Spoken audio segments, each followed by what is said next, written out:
정말 이상한 조이대, 천대엽, 지기현 이 몇 사람 때문에 대단히 상식적이고 합리적인 대부분의 사람들이 이렇게 고통받아야 돼. 맞아요. 네. 아니 그리고 제대로 법대로 절차대로 법을 통과시켜도 저들이 공격할 거를 고민해야 되는 이게 진짜 너무 화가 나 죽겠습니다. 조이대 어떡할 거예요? 조이대. 탄핵을 뭐 말씀하세요. 탄핵. 말씀하세요. 탄핵. 말씀하세요. 탄핵. 말씀하세요. 탄핵. 저는 개인적으로 탄핵해야 된다고 탄핵은 해야 돼. 탄핵해야 된다고 생각해요. 정말 진지해야 됩니다. 네. 너무너무 중요하기 때문에. 지기현이가 내란 우두머리 윤석열 풀어줬고 52일 만에 풀려났습니다. 내란 재판 엉망으로 진행하고 내란 재판 지연시키고 있습니다. 그리고 서울중앙지법에서는 영장을 너무 많이 기각을 시키고 있죠. 네. 이제 그러다 보니까 이걸 지켜만 볼 수는 없잖아. 그렇죠. 그래서 국회에서 내란 전담 재판부 설치를 추진하고 있습니다. 법사위의 법안이 이제 통과가 됐는데 그런데 지금 이 위헌 가능성을 주장하는 목소리 점점 커지고 있어요. 네. 굉장히 걱정이 많이 됩니다. 자, 일단 내란 전담 재판부 설치 특별법의 주요 내용을 다시 한번 좀 살펴보겠습니다. 네, 일단 1심과 항소심의 내란 전담 재판부를 각각 2개 이상 설치한다. 두 번째로 내란 전담 영장 판사를 새로 임명한다. 그리고 마지막으로 내란범의 사면이나 복권 감형은 하지 못하도록 제한한다. 이게 주요 내용입니다. 그렇습니다. 우리가 진짜 바랐던 거고 네. 너무 반갑고 좋아. 그렇죠. 이대로만 되면 좋잖아. 그렇죠. 그런데 이게 이제 위헌 논란에 휘말리면서 실제로 헌재로 넘어가서 재판이 중지되고 막 이렇게 되면 골치 아프잖아. 네. 그러니까 만들기 전에 우리가 철저히 할 필요성이 맞아요. 있습니다. 맞아요. 이게 이제 위헌 논란에 휘말리면서 실제로 헌재로 넘어가서 재판이 중지되고 막 이렇게 되면 골치 아프잖아. 네. 그러니까 만들기 전에 우리가 철저히 할 필요성이 맞아요. 있습니다. 맞아요. 자, 이것과 관련해서 위헌 시비 어떤 것들이 지금 일고 있냐면 핵심이 내란 전담 재판부에 판사가 필요하잖아요. 그렇죠. 네. 그 판사를 누군가가 추천을 해야 될 거 아니야. 네. 누군가가. 네. 근데 누군가가 추천하는 사람을 또 누가 추천해야 돼. 그렇죠. 예, 그것과 관련해서 지금 위헌 시비가 일고 있거든요. 자, 내란 전담 재판부 판사의 추천위원회 구성 한번 좀 살펴볼까요? 네, 헌법재판소 사무처장이 추천하는 사람. 이거는 지금 어떤 이야기가 나오고 있냐면 반대하는 입장에서 이거는 이해 충돌이 있다. 이 법안 자체가 결국은 헌재로 넘어갈 건데 이거를 심판 보는 사람이 선수로 뛰면 되느냐는 거야. 네. 예, 그래서 이거를 문제 삼고 있고요. 그리고 법무부 장관이 들어간 부분에 대해서는 삼권 분립에 위배된다. 라면서 지금 문제를 삼고 있습니다. 네. 자, 그러면 이 법안이 지금 법사위를 통과했는데 실제 국회 본회의를 통과하면 대한민국 사법부는요. 온 힘을 다해서 아마 막을 겁니다. 네. 그거는 분명합니다. 왜냐? 천대엽이가 이미 선전포고했어요. 문제가 있다고. 천대엽이의 영상 보고 오겠습니다. 내란 특별재판부 법에 대해서는 저희들도 의견을 밝혔습니다. 87 헌법의 상권분립, 사법부 독립 이것이 이제 역사의 뒤안으로 사라질 수도 있다는 왜냐하면은 사법부의 이제 독립이 제한될 여지가 많다고 저희들 생각하기 때문에 저희들은 굉장히 좀 중대하게 생각을 하고 있습니다. 자, 분명히 이렇게 선전포고를 했으니까 네. 이대로 갈 거야. 얘네들은 볼 것도 없어요. 맞아요. 그러면 결국은 위헌법률심판 제청이 일어나가지고 이 법안이 헌재로 갈 테고 그러면 그동안에 재판이 중지되고 그러면 너무 대혼란이 일어나는 거 아니겠느냐. 이런 얘기가 지금 나오고 있어요. 네. 귀담아 들어야 됩니다. 네. 두 분 이제 책임져 주세요. 예, 일단 저는 개인적으로는 이것은 위헌은 아니다라고 봅니다. 네. 그렇지만 상대방한테 빌미를 줄 수 있으니까 신중해야 된다는 입장인데요. 좋습니다. 위헌이 아닌 이유는 네. 아니 지금 뭐 법무부 장관이나 헌재에서 추천위원으로 들어간다고 해가지고 이게 위헌이다라고 하고 있어요. 근데 보세요, 대법원장이나 대법관 같은 경우에 지금 대통령이 임명하고 있습니다. 네. 그거는 상권 분립 위반이 아닙니까? 그러면 그렇지. 대법관을 뽑을 때 대법관 후보 추천위원회를 구성을 하고 있어요. 그렇지. 그 후보 추천위원회가 10명이 넘거든요. 음. 그중에 판사 3명밖에 없어요. 그 나머지 다 법원 외 사람들입니다. 어. 그럼 지금 임명된 대법관들 그럼 다 위헌이에요? 아니지. 그러니까요. 근데 사실 법관의 독립, 법관의 공정성 이런 걸 담보하기 위해서도 오히려 법원 외의 사람들이 다양하게 들어가가지고 이걸 추천을 할 필요성이 있는 거고 그럴 때 오히려 사법의 공정성이나 이런 것들이 더 담보되는 것입니다. 그렇기 네. 때문에 사실 위헌은 아니라고 봐요. 자, 위헌은 아니다. 네, 그렇지만 그러나 우리는 지금 이게 법원에서 엄청나게 반대를 하고 있기 때문에 상대방의 다음 수를 읽어가면서 그렇지. 해야 돼요. 네. 그러면 내가 조이대라면 내가 천대엽이라면 어떻게 할 거냐라는 걸 생각해보면 이거 통과되면은 아마 전담 재판부나 뭐 이런데 얘기를 하든지 아니면은 자기들이 어떻게 나서든지 해갖고 이 법에 대해서 위헌법률 심판 제청을 할 거라는 말입니다. 100%입니다. 100% 하겠죠. 네. 그 가정이 아닙니다. 그리고 100%입니다. 심지어는 최악의 경우는 네. 뭐 어떤 전담 재판부지만은 거기 있는 판사가 우리는 이제 직위원만 아니면 된다 뭐 이렇게 말씀도 하시기도 하지만 직위원 같은 판사가 거기에 또 없다는 보장도 없죠. 보장이 없는 거예요. 그럼 예. 거기에 걸린 그 판사 자체가 그냥 나 못해 하고 사보타지를 해버릴 수도 있는 거거든요.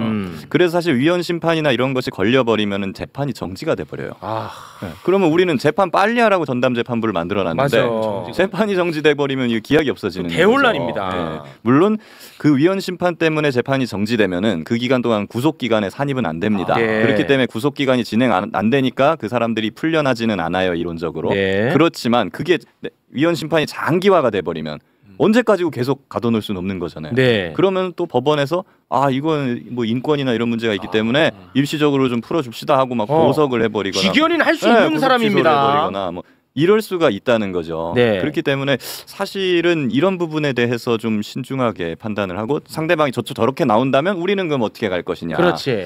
그런 부분을 조금 고려를 할 필요는 있겠다. 자, 그 고려를 우리 이제 또 네. 얼음공주님이 해주셔야죠. 일단은 이제 법사위에서 이 법안 논의를 할 때 위헌 논란에 대해서도 그때도 논의가 됐습니다. 그 천대엽 행정처장이 저렇게 또 얘기하기도 했고. 네. 그런데 말씀드리고 싶은 거는 대법관 추천위원회는 법 대법관을 추천하는 거잖아요. 네. 그런데 더더욱이 이 건은 저희가 판사를 추천하는 게 아니라 판사를 내란 전담 재판부 판사를 추천하는 추천위원회 구성을 맞습니다. 그 누가 추천할 것인가 그 문제예요. 그러니까 그렇습니다. 직접 판사를 추천하는 것이 아니다. 네. 그러면 지금 말씀하신 그런 비판이 직접 적용이 될 수 없는 거라고 생각합니다. 네. 그러니까 그렇지만 이제 간접적으로라도 위헌 논란이 있다 이런 이제 공격을 하는 거잖아요. 네. 그래서 그 법무부 장관이 추천하는 경우에는 이 내란 재판의 공소 유지를 검사들이 하는데 법무부 장관이 검사들에 대한 지휘 감독권이 있기 때문에 검사들이 자기가 재판받는 그 재판의 재판장 판사의 추천에 뭔가 법무부가 관여하는 것은 조금 상권 분립에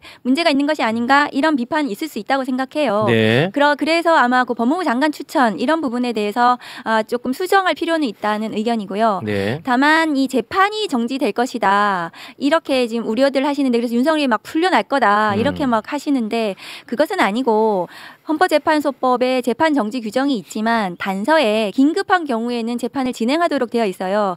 그 긴급한 경우가 어떤 경우냐 하면은 구속 사건 같은 경우에 구속 기간이 제한되어 있잖아요. 그런 경우에는 재판을 계속 할 수 있습니다. 재판부가 그렇기 네. 때문에 반드시 이 위헌법률 심판 제청한다고 해서 재판이 정지돼서 윤석열이 막 곧 풀려날 것처럼 이렇게 너무 걱정을 하시지 않으셔도 된다. 그래서 내란 전담 재판부 관련 이 법에 대해서는 지금 법사위 통과해서 아마도 그 본회의 올라가기 전까지 이런 여러 가지 의견들이 있으시니까 네. 조금 추천위 구성을 조금 더 위헌 논란을 조금 더 이렇게 전부 다 좀 불식시키는 방향으로 정리해서 수정안이 통과되면은 큰 문제는 없을 거라고 생각합니다. 그 위헌 법률 심판이 청구가 되면 이거를 헌재로 보낼지 말지를 결정하는 것은 그것도 역시 재판부가 하는 거죠. 판사 재판장이 합니다. 재판장, 네, 다시 그렇습니다. 말해 직위원회가 하는 거죠. 직위원이 할 수는 있겠죠. 걔는 100% 넘깁니다. 이거는 볼 것도 없어요. 그러니까 넘기는 거는 100%야. 그럼 넘기면은 재판이 중단되는 것도 100%죠. 그래도 반드시 얘네가 그렇게 할 거란 말이에요. 그럼 그때 우리가 위험을 최소화해야 될 거 아닙니까? 그러니까 저희도 그런 논란의 지점이 있기 때문에 이 지점에 있어서는 법적으로 보완을 충분히 해 나갈 필요가 분명히 있는 것이고 제가 민주당이 법사위원들이 법무부 장관 추천안을 한 거에 대해서 좀 설명을 드리면 네. 우리가 해외 사례를 찾아봤어요.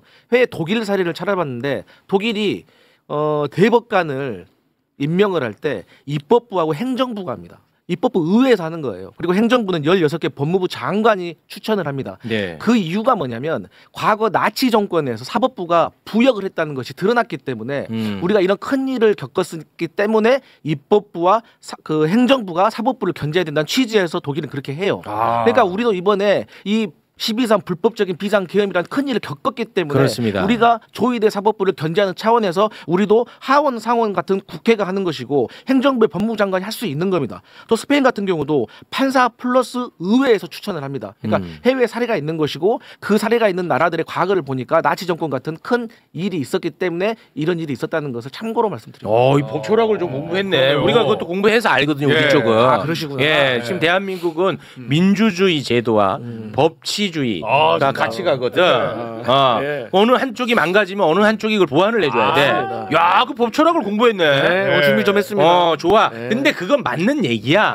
맞는 얘기인데 이 무도한 놈들이 치고 들어온다는 게 문제야. 맞아요. 그때 어떻게 할 거냐는 얘기를 하자는 거예요. 예. 그래서 일단 국민은 명분이 있는 게 더 일단 첫 번째로 중요하니까. 기본적으로. 그렇습니다. 네. 기본적으로 이게 전혀 이번 법사위가 통과시킨 법안은 법리적으로 전혀 문제가 없다라는 건 우리가 수십 번 얘기를 했기 때문에 그 얘기는 오늘 하지 않았던 거지. 우리가 관심 없다는 거 아닙니다. 또 오해하지 마세요.